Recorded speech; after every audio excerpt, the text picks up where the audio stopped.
Everything you're about to hear is for education and entertainment purposes only. Whilst we are licensed, we're not aware of your personal financial circumstances. Any advice is general advice. Equity Mates operates under Australian Financial Services Licence 540697. Equity Mates! I will say this about investing. Everything you do learn is cumulative. What I learned at 20 is useful. Equity. Welcome to Equity Mates Investing, a podcast where we explore what's possible in the world of investing.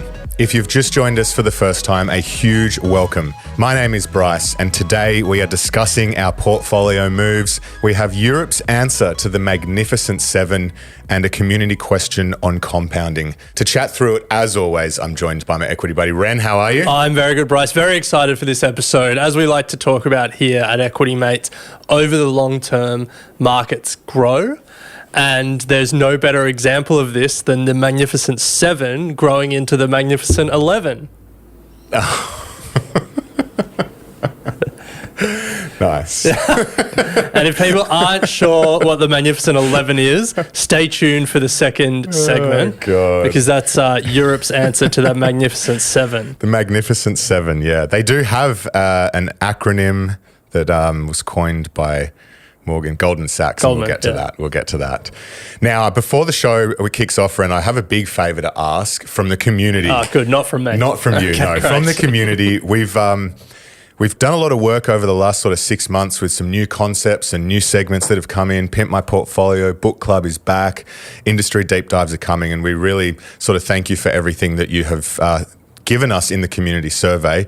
If you're enjoying the show and really getting a lot of value out of it, if you can leave a review and rate us on your podcast app, that would be awesome. We would really appreciate it, and it goes a long way to helping us find new Equity Mates listeners. So if you love what we're doing and you appreciate it and you're getting a lot of value out of it, big favour, please just leave 5 stars and a review. Yeah. Done. Nice.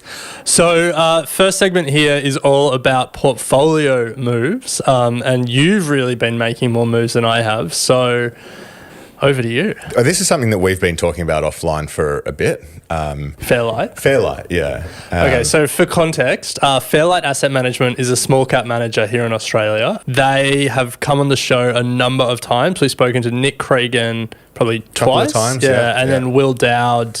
He was part maybe of the summer twice series, as well. yeah, did the trucking company. And I think and this has been over years, since maybe like 21. Yeah. I reckon every time we finish the interview, I ask if I can invest with them, and I never do. No. and I think you're about to tell me that you've stolen my thunder. Yeah, well, I've made an investment, but I think to go back a step, so a couple of episodes ago, EM Chats ago, we spoke about how we did the lump sum versus dollar cost average conversation, and I had a bit of lump sum cash sitting on the side that you were like, why is quote, it not swimming in pools of cash? No, you won't be able to pull that quote up. Had some money sitting there, and my wife has also been keen to do some joint investments. She has her portfolio. I have mine, but she's been keen to do some joint. And so I thought that was a good opportunity to make this investment into Fairlight. Okay. So we've done this together. Why Fairlight? Just because it's a fresh investment and it's not in any of our brokerage accounts. This is direct with them, and it was easy to set up as a joint. So I think from just without having to join brokers or anything like that, this is just a clean way to start our journey of investing together. Nice. For everyone listening at home, so Fairlight, they are a global small and mid-cap fund manager, and we get super excited every time they come on. And for me, this is now pseudo outsourcing my satellite portfolio. This is how I'm thinking about it. Yeah, that is what active management. Yeah. Because we've done a lot in Pimp My Portfolios now with Luke, and I have taken a bit of, not advice, but have listened to what he's been saying in some part around, thoughts around the value that active managers can bring. And so when I think about how my portfolio is set up now, we've got the core component that I'm super happy with, and I've got a great strategy there, and it's just going in. I've got a number of smaller satellite positions, but the biggest emission in my portfolio, Ren, is small caps. And so if I think about the skills and resources I have to go out and find good small caps versus giving my money to someone else. I think that's where I've landed. And so whilst they've only been around since 2018, they have had pretty impressive performance against their benchmark. And I'm willing to back them in. How have they gone? So they benchmarked themselves against the MSCI World Small and Mid Cap Index. It's performed 9.6% since inception, since 2018 per annum, whereas Fairlight have done just over 14% per annum net, after fees. Nice. Yeah. So I think that is worth talking about. We do talk about low cost and all that sort of stuff on the show. This is where, it makes a little bit more sense to pay a bit higher fees, or I'm comfortable in paying it. They do have a management fee of 1.25% and an admin fee of 0.05%. And then they have a 15% for performance fee when they outperform the benchmark. Okay. Yeah. So it's expensive. It is expensive. But, yeah. If they're doing 4-5% above the benchmark after fees, then that's why you pay. That's why you pay. Yeah. So how I'm thinking about this is something that I will continue to invest in, just like I do my core. But this will, it certainly won't be a position the size of my core. It's going to sit in that sort of satellite spot. But this is outsourcing a fair chunk of that satellite for me. Nice. Okay, Yeah. great. Have you used any of your equity mates' influence to get a better rate or anything? No.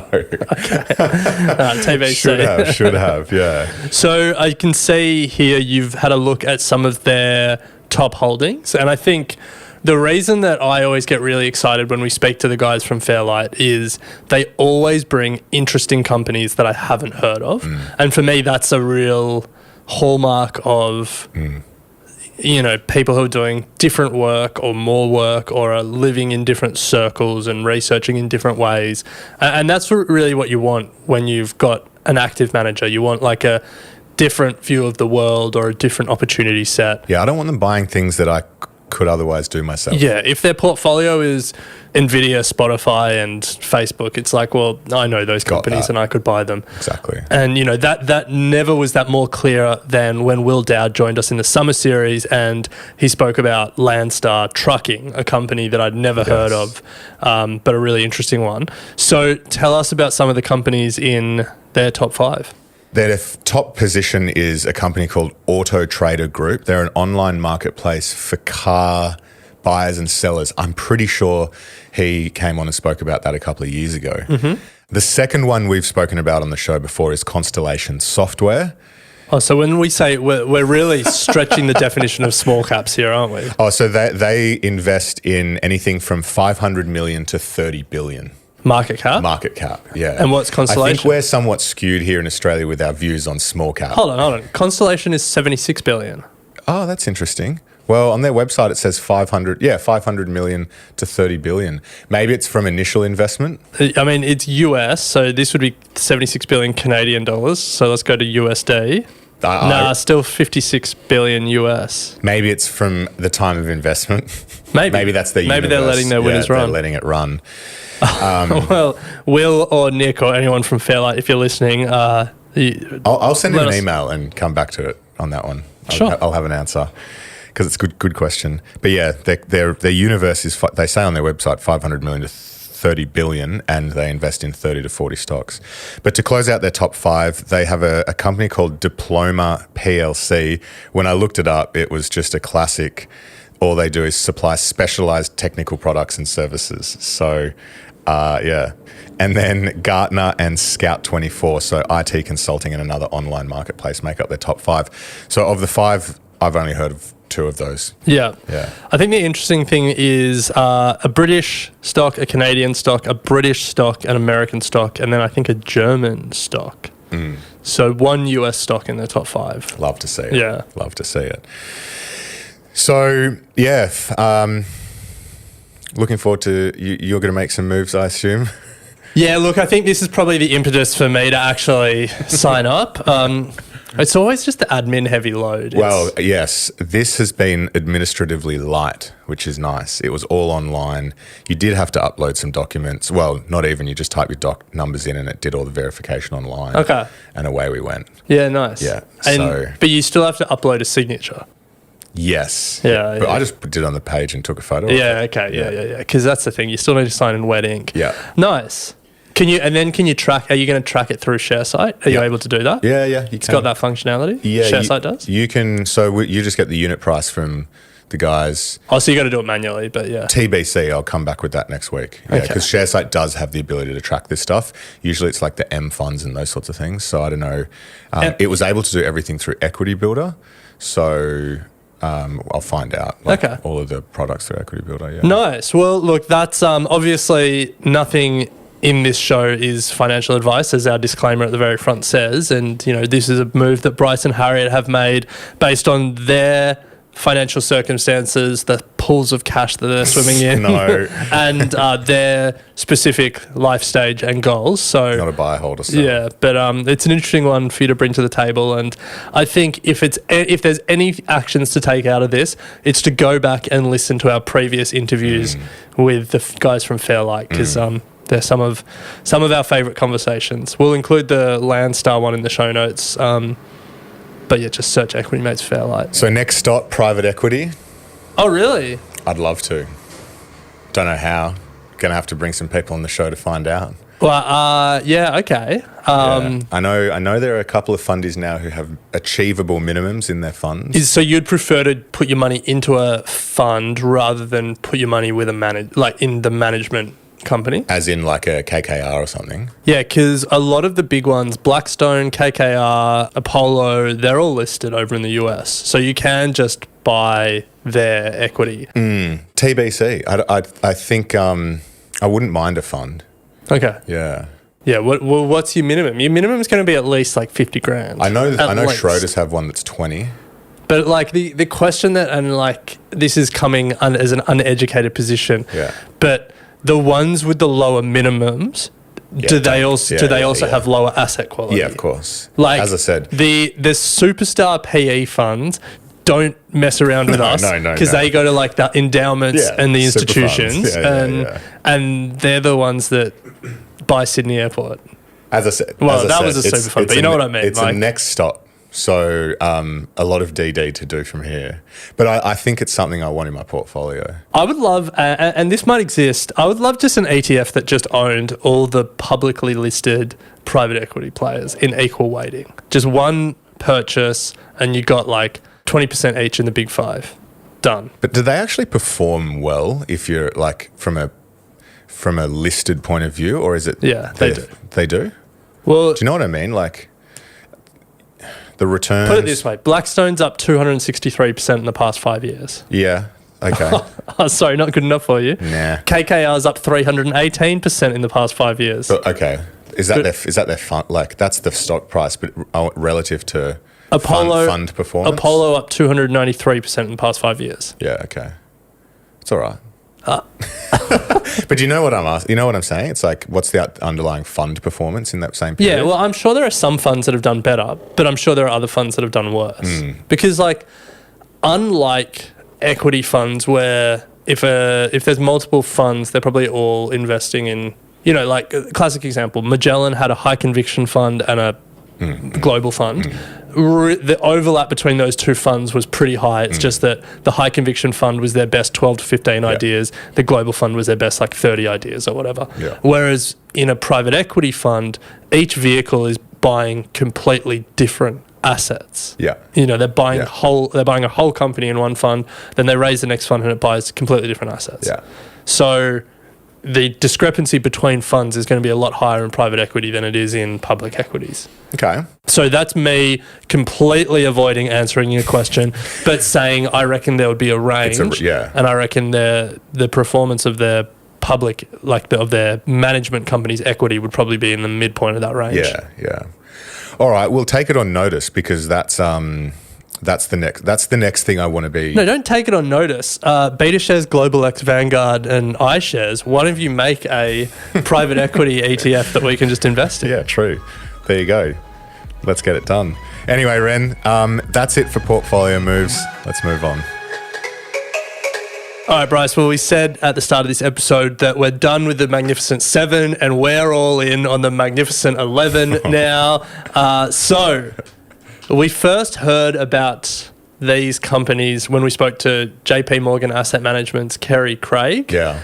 God, I was sick for that interview. You were sick for that, yeah. Fresh off a golf trip. If people have listened to it. Yeah, apologies for that. But the acronym that was coined by Goldman Sachs is the GRANOLAS. We've also heard them referenced as the Magnificent 11. So, introduce us to this world. Yeah, well, you mentioned that we first heard it in a recent interview with Kerry Craig, only a matter of weeks ago. But it was first coined by Goldman Sachs in 2020. Yeah, so we're a bit behind the times. The term is granolas, and this refers to 11 stocks from the European stock market, which is, I guess, the European answer to the Magnificent Seven. Yeah. Sort of answer. Sort of. I think financial media has a real desire to pattern match, and it's like, something's happening here, let's find it there. You know, it was the same in Australia. We spoke about the wax stocks as our answer to FANG. There's just this massive desire to be like, something's capturing a lot of attention somewhere. How do we make an equivalent? And this is a classic example of that. Magnificent 7, Magnificent 11, they are fundamentally different. The Magnificent 7 is like a concentrated tech grouping, whereas the Magnificent 11 is a lot more diversified. And I would say there's a lot more interest in them because of their relative value rather than just their, strap in and hold on to your seat unbelievable growth story. But the thing that unites the two of them is that they've both had pretty incredible stock price performance of late. They have, Ren. They've absolutely pumped out some incredible returns. So before we get to performance, let's actually go through what the 11 companies are that make up Granola. All right, I'll give you the letter, you give me the company. Okay. G. G is GSK, healthcare company specialising in pharmaceutical and biotech with a $68 billion market cap, up 13% in the past 12 months. Nice. R. R is Roche, also in healthcare. They're a Swiss multinational healthcare company operating under pharmaceuticals and diagnostics, up 13% in the last 12 months, $210 billion market cap. Nice. Next up, we've got A. A is ASML, a tech company, $360 billion market cap. They make chip makers. They make lithography machines. They're up 46% in the last 12 months. N. N is Nestle, consumer, they call it consumer defensive, $53 billion market cap, a Swiss company specialising food and drink, as everyone would know. They're actually down 15% last 12 months. This is a classic example of why I don't think the Magnificent 11 and the 7 are similar, because the world's largest food company is not the same as NVIDIA. Anyway, we've got to N. Next up, we've got another N. Another N is Novartis, a healthcare company, Swiss pharmaceutical, $188 billion market cap, up 6% last 12 months. And then, would you believe it? Another N. Another N, yes. Novo Nordisk, healthcare company, Danish pharmaceutical, known for Ozempic, $560 billion market cap, up 62% last 12 months. Now, next up, you would think that Granolas goes to O after this, but Goldman Sachs are good at maths, not good at spelling, because next up we've got L. Yeah, so coming in at number 7 is L'Oreal. I think they've dropped the L to get O so that they can make granolas. Consumer defensive, a French personal care consumer goods company, $229 billion market cap, pretty flat for the last 12 months. Next up, we have L. Yeah, finally, LVMH, consumer cyclical.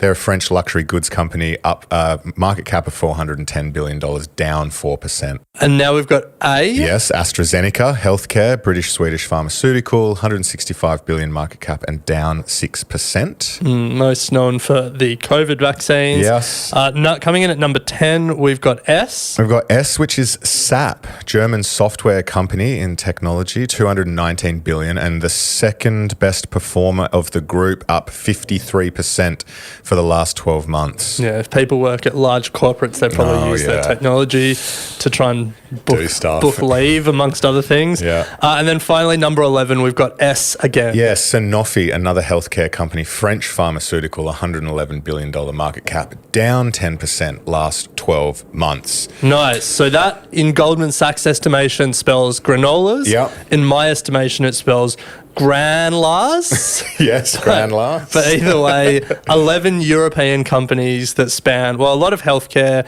some consumer companies and luxury goods. 6 of 11 is healthcare. US is tech, Europe is healthcare, and a bit of consumer is the vibe that comes out of that. Now, here's my question, Bryce. Have they just picked most of the large non-industrial companies in Europe? Well, it seems that way, doesn't it? Yeah. Yeah. You mean they could have gone, the Exxons and... No, well, Exxon's American, but... you know what I mean, the Shell, BHP, whatever. BHP's Australian. Yeah, it's what I'm saying is there's a lot of just like large cap European stocks, ex-industrials, like ex-oil and gas, ex-materials, ex-resources. I think what they have done here is actually taken companies that have contributed significant gain to the overall index, similar to what Magnificent Seven Nestle has down done. 15% in the last year. Well, they do represent 20% of the combined value of all 600 companies in the StockX Europe index. So not as much as the Magnificent Seven. I feel like that just reinforces my point. What, that there's bigger? No, that they've basically just gone all large caps ex-industrials. Yeah, well, if you look at actually the biggest companies in Europe, these are 11 of the top 15. Yeah, that's kind of exactly what I was saying. Yeah. I'm going to get it up quickly. But the Magnificent Seven's no different. They've just got Magnificent Seven's. Do you know what I mean? Like, it's just the biggest, biggest companies ex. Well, not ex nothing. Not ex it's just nothing. It's just the biggest companies. Yeah, that's true. So what we should do is come with an ASX 200 top 10 acronym. Yeah. For me, it's like giving it an acronym gives the illusion of more nuance and more work and more like stock picking. Yeah. Whereas really what they've done is just said, we're bullish on Europe. Well, yeah, we're bullish on the biggest companies in Europe. Which is Europe. Yeah. So if you're thinking about how they've gone from a performance point of view versus the Magnificent Seven, so I've got the top 10 companies in the StockX Europe 600. Nestle in, Novo Nordisk in, ASML in, LVMH in, Shell Industrials, Novartis in, AstraZeneca in, Roche in, Total Energies Industrials, SAP in. So 2 out of 8. And they're the energy companies. Yeah. So anyway, that really just kind of proves where we're at. Yeah. Goldman is long Europe. Goldman's long Europe, and I reckon we should make an ASX 200 acronym. See what we can come up with. So in terms of performance, they've accounted for 60% of all gains in the European stocks over the past year. Makes sense. But if you look at them compared to the Magnificent Seven, so since 2021, total returns equal weighted portfolio. The granolas doubled in value with a total return of 103% compared to the total return of the Magnificent Seven of 128%. So not too far off over that period of time. I think the big difference, though, is if you look at what has happened over the last 12 months, some of the granolas have had negative performance. The top Magnificent Seven have just shot the lights out, albeit Tesla. Yeah, they've had negative performance. Tesla has. Yeah. But there's 1 out of 7 if you look at... wasn't that 1 out of 11? No, Nestle's down, Sanofi was down, AstraZeneca's down, LVMH is down, L'Oreal's flat. Fair. So then you've got Nvidia up 224%, Meta 136. So anyway, guess the question is, if you want to invest in these companies, you're just looking for the top 50 ETF, StockX. Don't look. So I don't think there are any granola ETFs out there now, but I think this is a classic example of where an index is a better option than a granola's index. Because a granola's index, if you bought it thinking long term, you're really making a pretty undiversified bet on 11 European companies. Whereas if you buy a European index, you get exposure to the performance of those 11 European companies, but you also get the built-in resilience in the investment product that if they start to fall away, they get smaller and smaller weightings in the index. They eventually could get the flick from the index. But more importantly, the new companies that are coming through and driving the growth of the index, you also get exposure to them as they grow. And that you wouldn't get if you just bought a GRANOLAS ETF. Yeah. And that is the real elegance and beauty of an index product, that companies die, but indexes are forever, as we titled a chapter in our second book. And might get tattooed. Don't stress, just invest. Indexes are they're the really, truly only bottom drawer investment, in my personal, non-personal advice opinion, but just because of the structure of that product. And so, I own a mainland Europe ETF in my core portfolio that I dollar cost average into. And so I'm cheering these GRANOLAS on. Yeah, absolutely. Well, I mean, they've contributed, just like the Magnificent Seven, to, I guess, outsized returns for the index. So, do you own a Europe index? Yes. Nice. I don't own a FTSE. FTSE's dead to me. FTSE's dead. I noticed that of all the 11 as well. AstraZeneca? I think only one is London-based, yeah. British. Oh, it's British-Swedish. Hold on. No, AstraZeneca's listed in London. GSK? Yeah. Is it? And it's London, yes. So there's two. 2 out of 11. Come on, UK. Yeah, well, I mean, the rest is Germany and France. Swiss. Oh, Swiss, yeah. Swiss does well. Doing well. ASML is Dutch. So, anyway, I don't have a FTSE, but I do have a European ETF, so we'll have benefited. But Ren, let's take a quick break. On the other side, we're going to answer a community question about compounding. We'll be right back.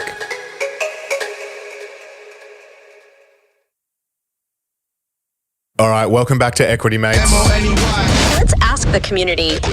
Hey, Equity Mate. I just had a question. Hey, Bryce, I've got a question. Your answered. So we have a question this week that has come from Matt Rose from the Equity Mates Facebook community that got a lot of likes and interest. So we thought we'd bring it on the show and answer it. So Ren, I'm going to read the question out. So give me a moment here. He says, hey guys, you recently laid out why compounding is the 8th wonder of the world. Now, we spoke about that in a previous episode. Link in show notes. And you've spruiked its magical, mythical qualities.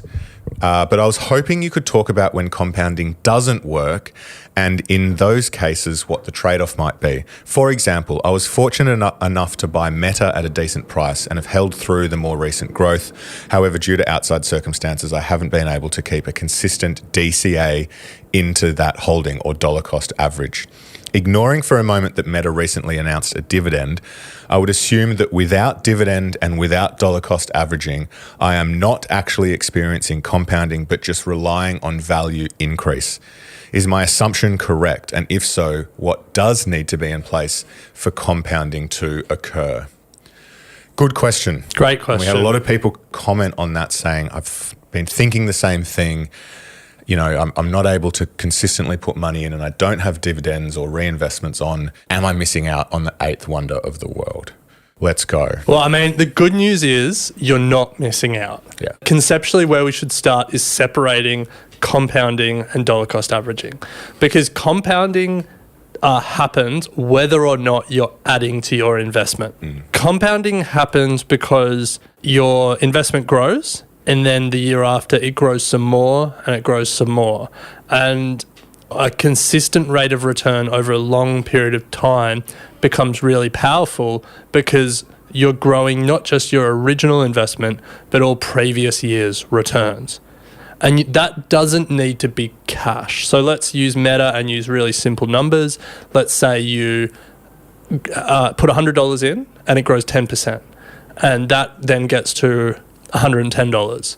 Then if Meta grows 10% the next year, it's growing from that $110 base for you. You're getting $11 rather than the 10, because that's 10% of 110. And so then you have $121. And then the next year, if Meta grows 10% again, you're getting $12.10 rather than what you got in previous years. And so that's not you adding more to the investment, and that's not you getting dividends and reinvesting. That's actually the value of your investment, the capital value of your investment growing consistently year after year without you doing anything.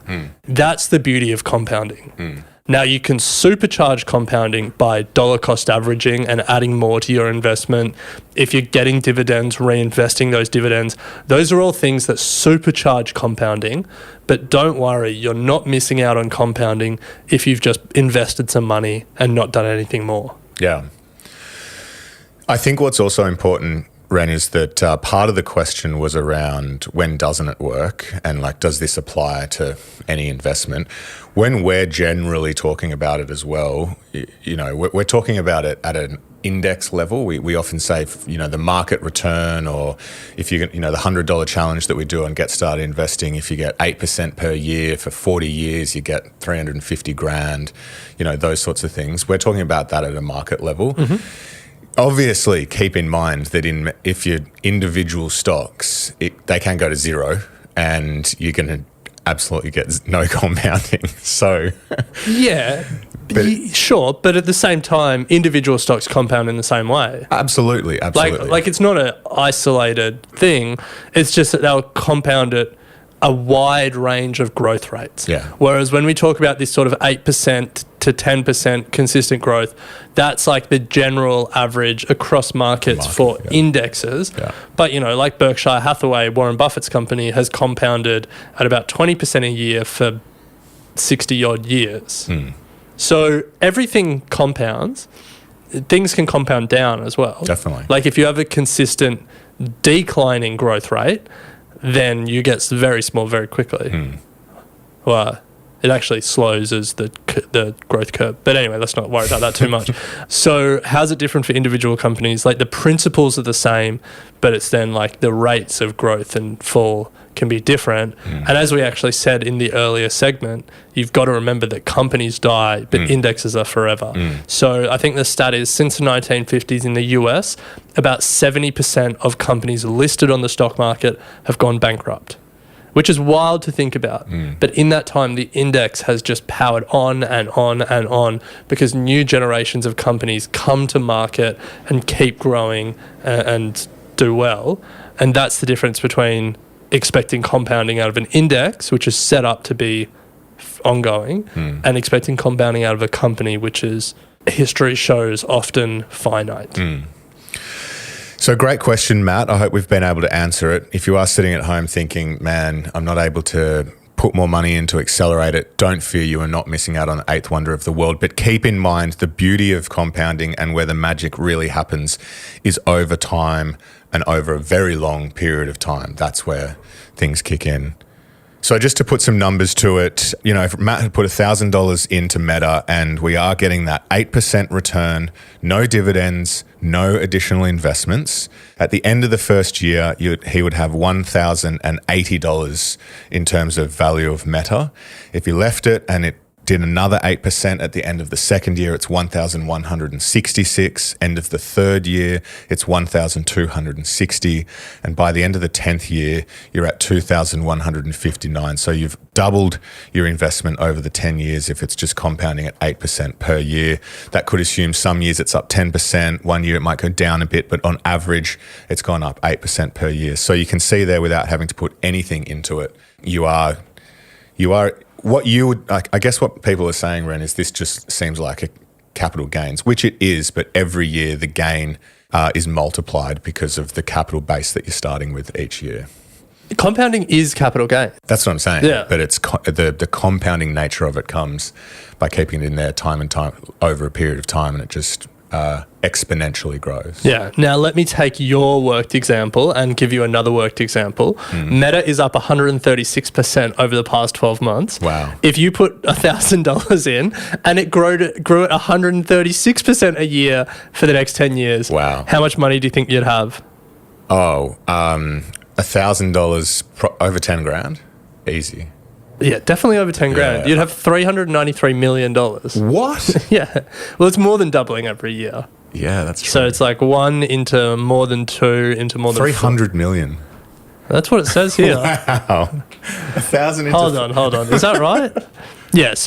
So from year 1, you've got about 1,000. That goes to 2.5 grand in year 2, which goes to 9 grand in year... Sorry, 2.5 grand in year 1, 9 grand in year 2, 34 in year 3, 125 in year 4, a bit shy of $500,000 in year 5, 1.6 in year 6, just shy of 6 in year 7, 21.5 in year 8, 78 in year 9. Anyway, yes, it's right. It's a lot. If you'd like to ask a question, head to equitymates.com/contact. All the information is there. And you can also come and join us in the Facebook community group where there's plenty of conversation going on as well. And if you want to fact check that compound interest calculator, I'll put the link in the show notes. You can't use the Money Smart compound interest calculator because they cap your total annual interest rate at 20%. Really? Yeah. Damn. But I'll put this other one in so you can put 10 years at 136% and see what I just saw, but couldn't really explain. Oh, goodness me. All right, love it. Well, that brings us to the end of our episode today. Stay tuned. Tomorrow we've got Buy or Sell with Adam in your feed, so stick around for that. And please, if you can leave us a 5-star review and a comment in your podcast app. That'd be really great. Yeah, surely Fairlight are giving us a positive review after your little spruik earlier. Well, Ren, always good to chat. We'll leave it there. Sounds good. You have been listening to an Equity Mates Media production. In the spirit of reconciliation, Equity Mates Media acknowledges the traditional custodians of country throughout Australia and their connections to land, sea and community. We pay our respects to their elders past and present and extend that respect to all Aboriginal and Torres Strait Islander peoples today. This podcast is intended for education and entertainment purposes. Any advice is general advice only and has not taken into account your personal financial circumstances, needs, or objectives. Before acting on general advice, you should consider if it is relevant to your needs and read the relevant product disclosure statement. And if you're unsure, please speak to a financial professional. The hosts of this podcast and their guests may have positions in the companies mentioned. Equity Mates Media operates under an Australian Financial Services Licence 540697.